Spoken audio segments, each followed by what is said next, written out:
Om Sarve Bhavantu Sukhinah, Sarve Santu Niramaya, Sarve Bhadrani Pashyantu, Ma Kaschid Dukhavat Bhavet, Loka Samasta Sukhino Bhavantu. This is from the Upanishads, which at conservative estimate are about 2000 years old. First, thank you very much, Your Excellency Nita Bhushanji, for allowing us to use this space and spread the wisdom of India in little way, whatever way I can. And also all the members of the officials of the High Commission, uh, including Mr. Kesh Kia, who is sitting here, and yourself, sir. And all our friends who are here today. We had a beautiful retreat for 1.5 days, the lovely hills of New Zealand. Hmm. So people might be wondering, now I don't want to go too much into the Upanishads and so on. We have a short function. Busy people are also here. They'll have to move. Uh, People also wonder always why this guy is called Sri M. What is Sri M? Many people have asked me this. Sometimes I travel and people said, are you Sri M? I said, yes. Why are you called Sri M? So it's like the High Commissioner said, I was, at the age of 19, I went off to the Himalayas and all that. But that is a later story. When I was a young man, um, living in Trivandrum, in Kerala, we came from third generation settlers from across the border. We went there in the service of the Maharajas of Travancore. I was 8 years old when an incident happened, which when you read the autobiography, you get to know. Uh, in the backyard of our house, I was a normal child like anybody else. Backyard of my house, under a jackfruit tree, I saw somebody standing, stranger. See this picture, Maheshwarnath Babaji on the left. I didn't know it was Maheshwarnath Babaji. There was somebody standing there. And he called me to it. Now, the first um, reaction for a young boy, way would be to run because I don't know who this is. Tall man with matted hair and so on. But I responded and went close to him. When I was very close to him, he put his hand on my head. No, he actually lifted my chin like this and he said, Kuch yaad aaya? In Hindi. Since we were settlers in the south, we also spoke this Urdu at home. So I could understand what he was saying. But I said, Kuch yaad nahi aaya. I don't know. I can't remember anything. Then he put his hand on my head and he said, Samay hone par sab theek ho jaye. That's all. In 2 minutes, and he just walked around the back gate and disappeared. From that time, I was no longer a normal child. Things began to change. I went to school, I went to college. I went to the best school and college in Trivandrum we had. My sister went to the best school and college in Trivandrum, and she became an Indian Administrative Service officer, the IAS, and I went off to the Himalayas. She was very studious. She deserved it, of course. So I went off to the Himalayas. So people ask me, what happened? See, when I was young, in my first admission book, I had a Khan at the end of my time.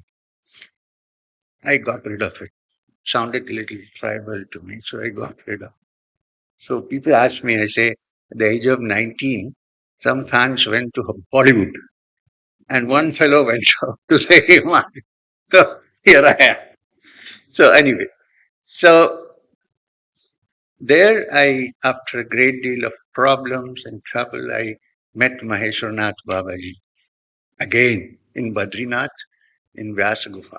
You read the autobiography, you get all this. It's also there in Audible, I think now. You just put it on and be careful when you're driving. So I spent 3.5 years with him. In these 3.5 years, my whole attitude, my mind changed. My connections with this ancient nation called Bharat was established. I knew all the many birds before. What's the connection? Everything was kind of set up. And I began to understand that the aim of life is to find the truth. This is what all the ancient teachings in India have said. And of course, to lead a good life. You can't find the truth if you lead a terrible life. You need to also lead a good life. These are called yama niyamas in yoga. So anyway, so after that, one day when I was sitting with Babaji, I call him Babaji. This is Sri Guru Babaji is his guru, who is sometimes in some literature referred to as Mahavatar Babaji in Yogananda Paramahamsa's autobiography. Uh, so one day he told me, you'll have to go and teach. Go back. Lead a normal life. Get married. And grihast bano and lead your life. And when I give you the green signal, you need to start teaching. I was horrified.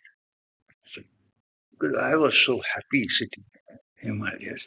There is no agenda, there is no blueprint. Beautiful waters of the Ganga.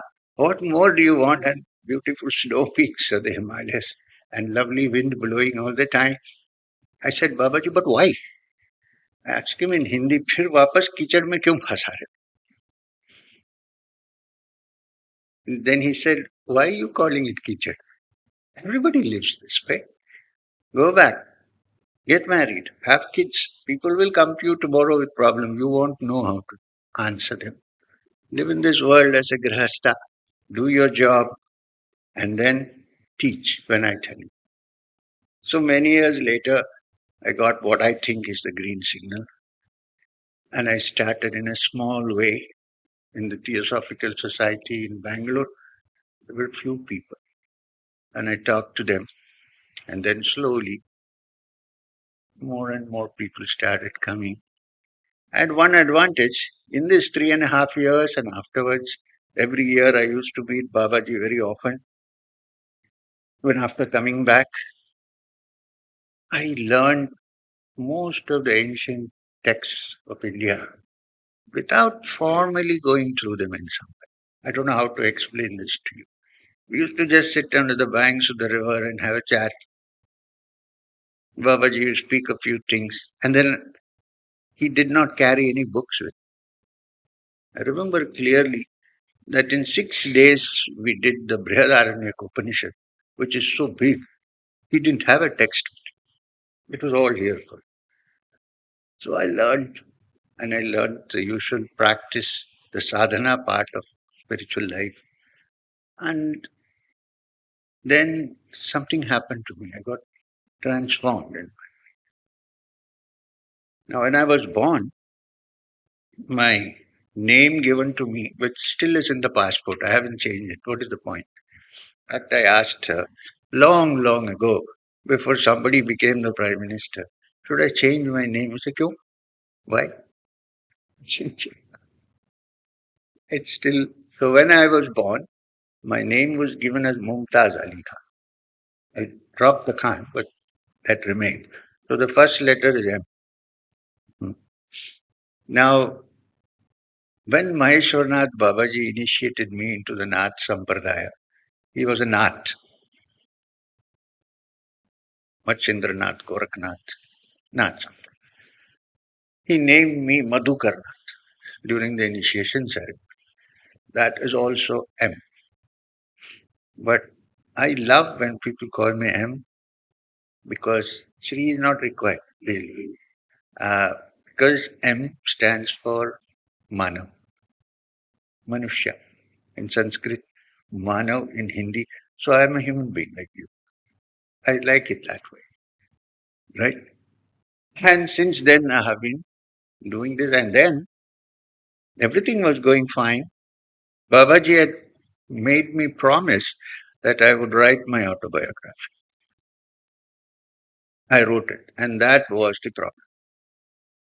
It got published, and the whole circus started. So now I'm 74. I don't have any, what do you call, symptoms of being 74, but keep traveling, trying to talk to people, make them understand ancient wisdom, which is, I proudly say, has come from this ancient land called India, from the great rishis. Hmm. You have all the eight teaching from the Vedas to the Upanishads to the Bhagavad Gita, the basic teaching. Swami Vivekananda was once talking to somebody in UK and he said, I'm a socialist. Everybody was stunned. Swamiji being a socialist, how is this possible? First he said, because half a loaf is better than none. And then he said, because I personal realization that there is a divine spark in me. On account of that, I also see that there is a divine spark in every human. Since everybody has the divine spark called Atman, everyone, all are equal. And he called it Vedantic socialism. All other systems of economic socialism have failed all over the world. This hasn't. I think our country needs to be heading this movement towards what we might call Vedantic socialism.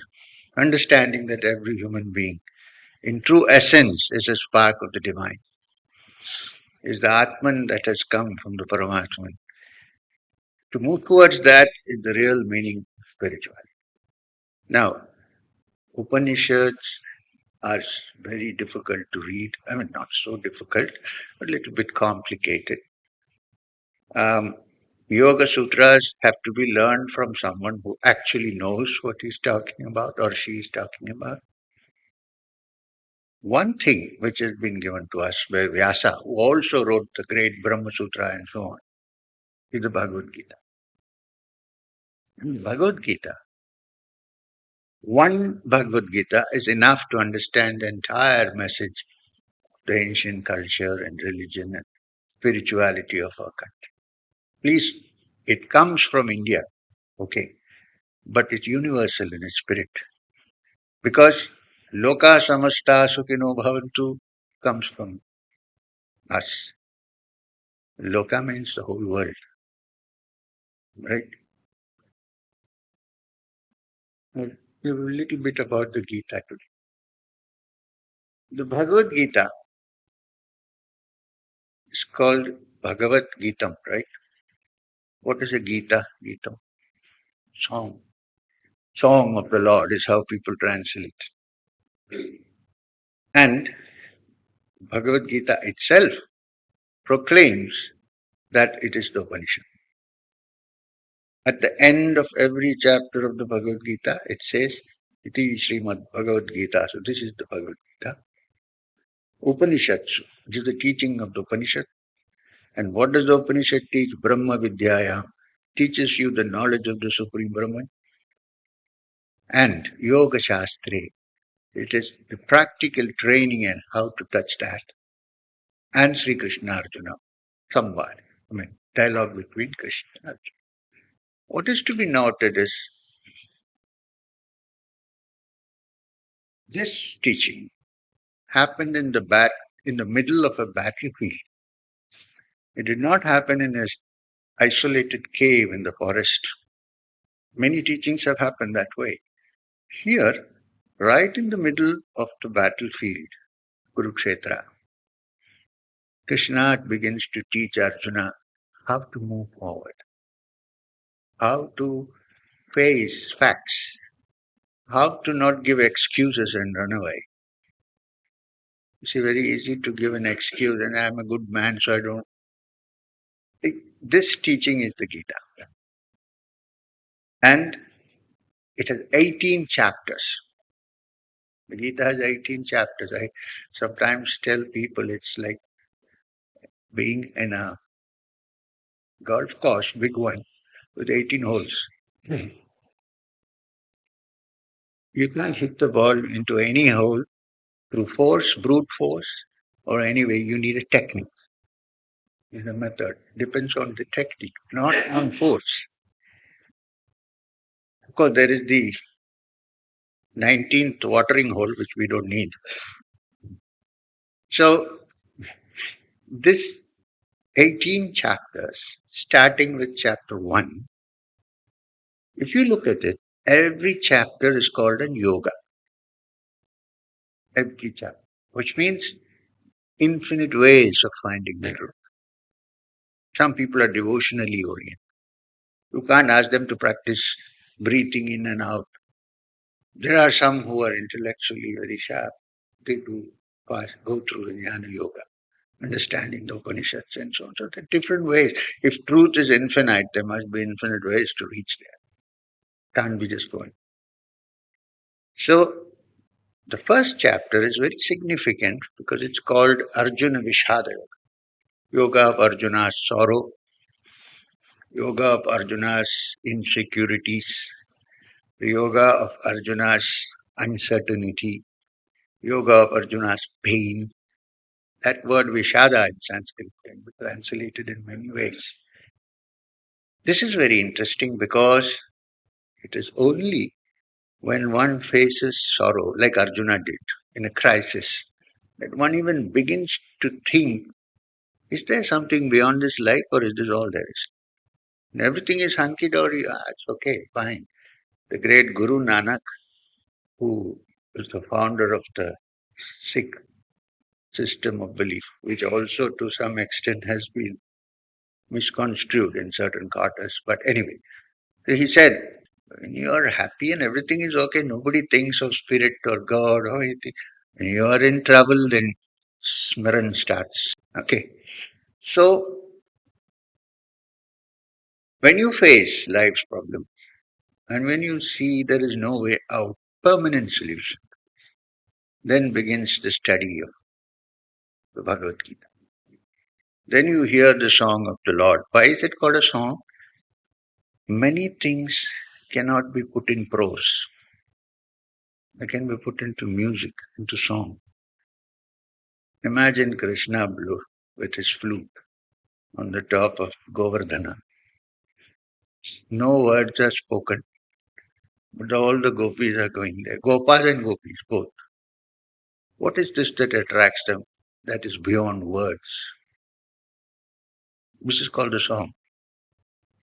Anyway, so one by one, each chapter describes a different approach to that supreme. Starting with first chapter, of course, is the starting point, trouble. And then I begin to investigate. The next one is Sankhya Yoga, which gives a description of the world and the different tattvas and so on. Then you go to Karma Yoga, how to live in this world and still move towards the spirit. We cannot go and sit in the cave, right? Okay. And so on and so forth till Sannyasa Yoga. Now, I want to touch upon one particular section which sometimes it's not big fashion to touch this because it's called Bhakti Yoga, chapter 12. Uh, why is it in many people say if Krishna thought or Vyasa thought that bhakti is very important, why didn't he say that in the first place? Why wait till the 12th chapter? Why not begin with Bhakti Yoga? The reason is very simple. If you follow the Bhagavad Gita till chapter till chapter 9, Arjuna and Krishna are speaking to each other like equals. He's his chauffeur, friend, relative. And Krishna is talking to Arjuna and he's listening. He asks questions sometimes. Very often Krishna shuts him down, but he asks him questions and then he describes. Everything is going on like two good friends walking on the beach. Right? Then what happens in the 10th chapter? Krishna's language changes. He begins to say strange things to Arjuna. Like among the mountains, I am the Meru. Among the immovables, Achalas, I am the Himachala. Among the Munis, I am Kapila, uh, and so on. Among the Vedas, I am Samaveda.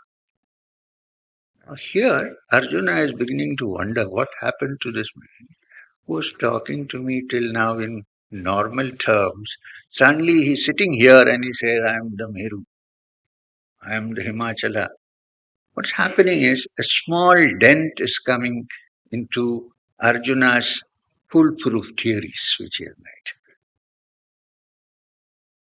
His theory is that this is Krishna, who I know him for many years. Is the Gopala. He says, I'm.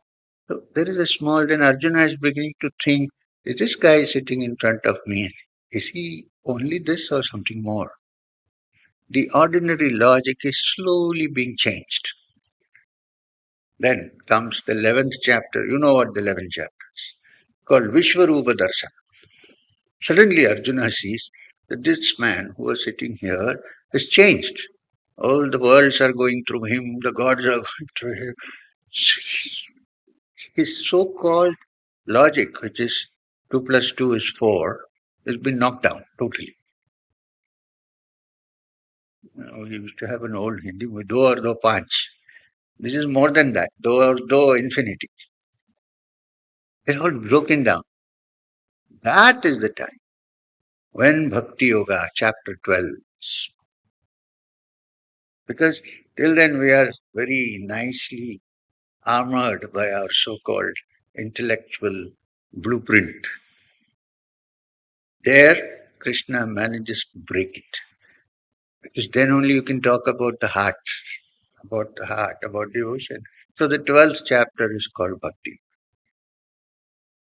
Now it's interesting. The Bhakti Yoga starts with uh, a question by Arjuna, saying, it's one of the few chapters which begins with Arjuna Uvacha. Most chapters start with Sri Bhagavan. So, question Arjuna asks is, some say that the Supreme Being is formless, intangible, the Brahman. Some say that it is like you sitting in front of me in a concrete form to be worshipped.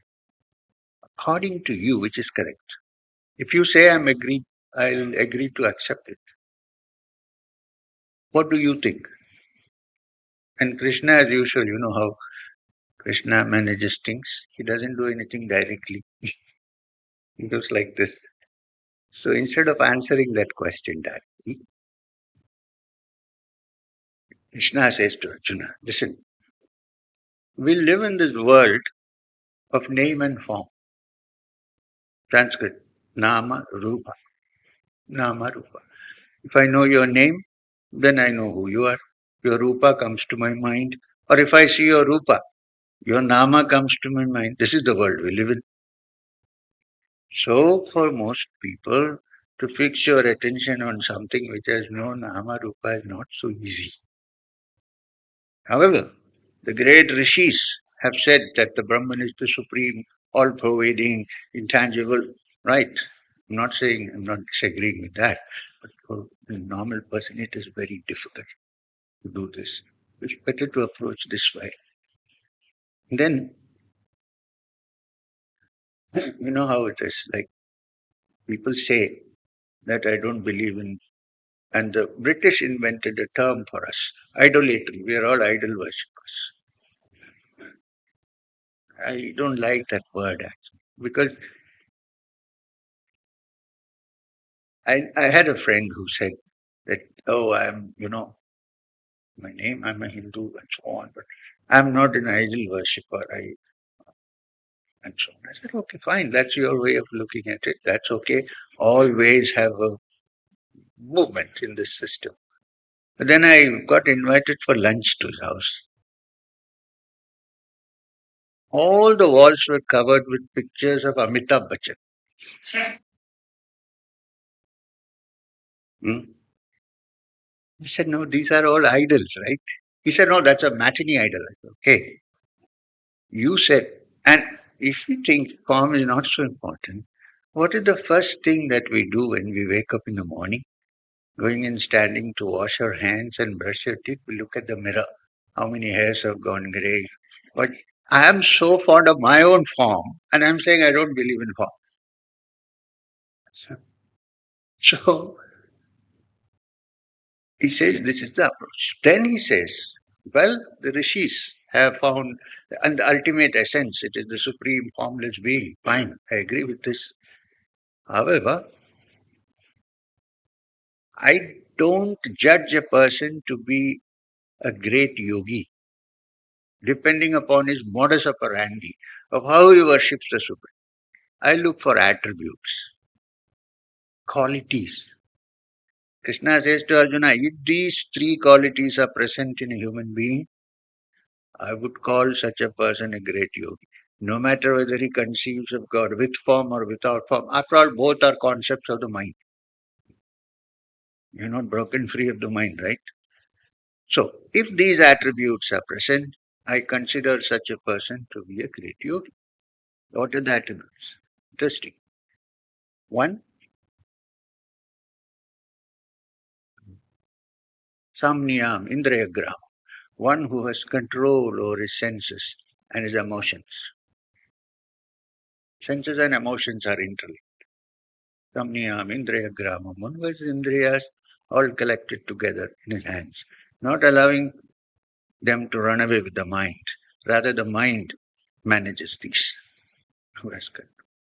Second quality, sarvatra samabuddhaya, tranquil under all circumstances. It's very easy to project one's tranquility in a small function or something. If you live with someone, you would know if the person is really tranquil. I've lived with a person like that for many years. Mind is absolutely quiet under any circumstance. Attribute number three, sarva bhuta hite rata, who has the welfare of all living beings in his heart. Krishna says to Arjuna, if these three attributes are there, no matter how you worship, with or without, it doesn't matter. I consider such a one to be the greatest of yogis. I know we don't have, I'm not going to take too much time, but I would like to tell you a small story before we end this. Because what we are looking at, the infinite, is so infinite that with our limited minds, we can only hope to touch parts. We cannot touch the whole. Not to say that I'm wrong and that guy is right is also not. Because he's touching one part, I'm touching. In ancient Jain system, the Jains are very ancient. The Jain system, there was a story which was adapted by a great Sufi teacher in Turkey called Jalaluddin Rumi. Many people have heard about Rumi and Masnavi and Sufi music and so on. Rumi adapted the story and he became popular too. The story is about three blind men who went to find out what an elephant looked like. Blind men. So one, Ramakrishna Paramahamsa was very fond of this. One touched the trunk of that. He's blind, mind you. And then he said an elephant is like a big horse which keeps moving. It's very rough and makes some noises very often. This is his definition. The other blind man caught the tail of the elephant. And he said it's like bathroom brush, like, and it keeps moving up and down. If you stand too close, you might get hurt by it. Third blind man caught the foot of the elephant. And he said, an elephant is like a pillar, huge pillar, very rough. And we have been warned that if you go too near, you might be stamped upon. This is the elephant. Now there started a big battle between the three, big fight upon which definition is correct. All three are blind. So much so that one was sitting on top of the other, trying to strangle him. And then comes a man who is not blind, he can see, who is the spiritually established person. He can see. He says, "What are you guys fighting about?" He says, "No, no, no, elephant is this, elephant is that." He says, "1 minute. You are right. You are right. You are also right." He says, "This can't be. Either I am right and the other guy is wrong. It can't be right all the time." He says, "Wait a minute. You can see only this much. You can buy, because you don't see, you can only feel. So you see only one end of the elephant, one edge of the elephant. I can see the whole elephant before me. So, while you are right, you're also wrong, because the thing which you're trying to define is much bigger than your capacity to understand. So cease fighting and let's look at this in a different way. And this is the story. So this is what there are different approaches to this truth because it is so infinite. It cannot be only as we conceive. So therefore there is Bhakti Yoga, Jnana Yoga, Karma Yoga, um, Abhyasa Yoga, and so on and so forth. There are different approaches. You'll find in the life of some great people at a young age, they are attracted by the divine and they just go on. Everybody cannot do that. Most people need the mind to be uh, properly deconditioned before understanding these matters. So this is why techniques are given and sadhana and so on. So I'm very happy to see this young man sitting here. He happens to be passed out of our school, People Grow School in India. He is studying here or working? What are you doing? Studying. This is a perfect response from the People Grow School. Yes. So, thank you very much for spending this much time here, and you, because of your busy schedule. Uh, nice to see you all. Thank you very much. Om Shanti Shanti.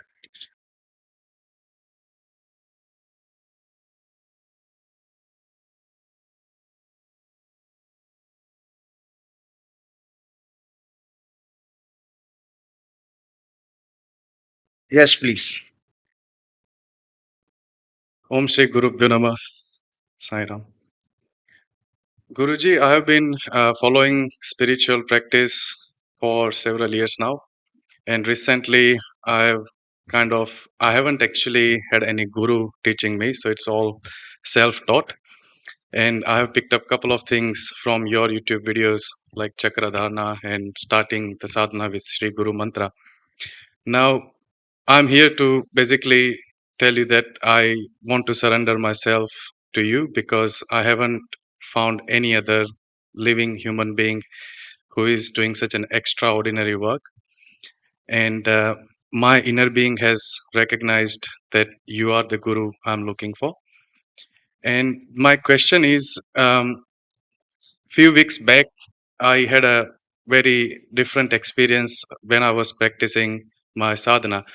So after I finished my sadhana, I was doing a quiet meditation, and I had a like in my Mooladhara chakra, like I had this little air bubble or some kind of liquid wanting to travel up, and then next like few seconds, all I can hear is my heartbeat, like damaroo, dum dum dum, and I was so scared and anxious, and I had to just open my eyes and I said, Shri Guru Babaji, please help me. So I was just wondering what that could be. I don't want to use any word like dhyana, samadhi, or kundalini because I'm not capable of using those words. So if you can share some lights. Okay, let me say this. This is a very dangerous thing to say that you surrender to me. Surrender is not so easy. It's not like that. Yeah, I can understand what you're trying to say, that point is cleared and you need to move forward. Yeah. So any such experience that happens, you shouldn't get scared first. Be patient, experience it, see what is happening. Don't open your eyes. Allow it to happen. You said you heard. Perhaps one need not even go very deep into meditation. In the beginning stages itself, you will begin to hear the heartbeat because your mind has become quiet and is not disturbed by anything. First things you hear are these sounds that are inside your system. And then you might hear other things. This feeling that something is happening at the bottom of the spine is not such a dangerous thing because the energy which we call Shakti, since you asked the question, not the venue to discuss, but uh, yeah, we call Shakti, the Bindu, which we call, is the center from which all energy lies potential and which, when activated, goes through the Shushumna to the Sahasrara. This is a yoga. I mean, this is Yoga Tantra actually. So it's a good thing to do all these practices with some guidance rather than doing yourself. So we'll work on that. Email me and then we'll see what we can do about it. Be careful. It's not a bad thing, don't be frightened.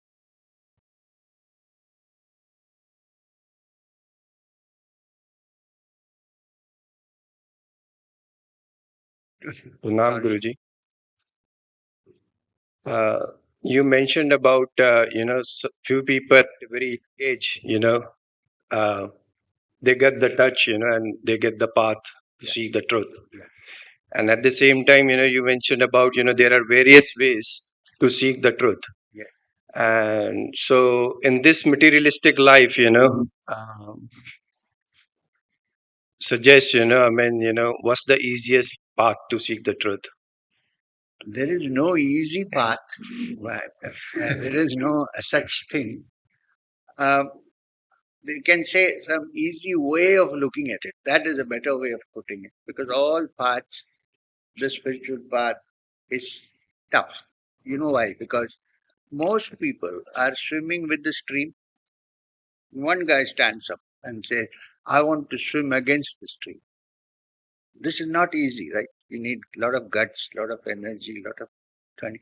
So, while I would suggest that you take some time before you choose what you want. If you are devotional by nature, then you should choose something that appeals to your heart. If you're an intellectual, nothing satisfies you, then you should go into the study of the Upanishads and try to figure out what they are trying to say. Take time, don't rush. Hmm? And don't, like our friend said, don't surrender to anybody. We are living bad times. Hmm? So it's good to meet people, talk to them, and figure out. And especially, don't make someone your guru because he's good looking or something like that. That's not the criteria. Huh? So my suggestion is, since you asked that question, you are seriously interested in it. There's no question about that. So if I may say so, find my email and please email me. And we this is a very personal matter, what you asked us. Like he said, what I'm happy about is that whenever I go, I travel all over the world. We even have a center in Texas. I go there.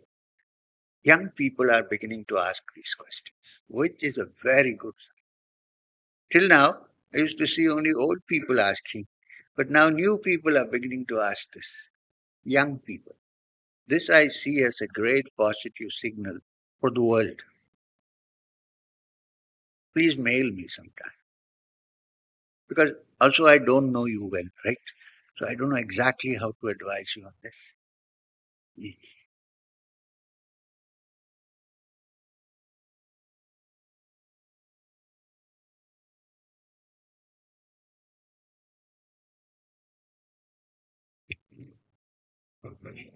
Oscar.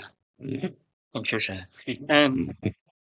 I have to say, sir, what bring me here to you, I was very surprised that you live with Jiddu Krishnamurti Mm.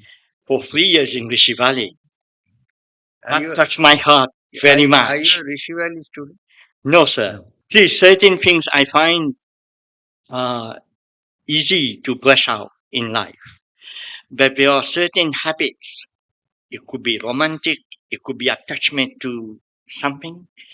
I find these are not easy. No matter How much you look in relationship, in life? Yes. Still VSR. Can you shed some light on that, please? Yeah, now, since you mentioned Krishnamurti, Thank you. I would ask you to be a little more patient. Yeah. I'm working now on a, it's in the pipeline. Penguin has been troubling me for 6 months now. I'm working on a book called Upanishads J. Krishnam. Oh, Let it come. yes. So we won't have to spend much time. After you go through it, it will probably come on Amazon. So when you go through it, then if we meet, I promise that I'll come back to New Zealand. Definitely. Maybe not next year, but when we meet, then it will be nice then because many of your questions might get answered. Yes. Look into this. Thank you so much. You're right, relationships are not so easy. I agree with you. One more and we meet.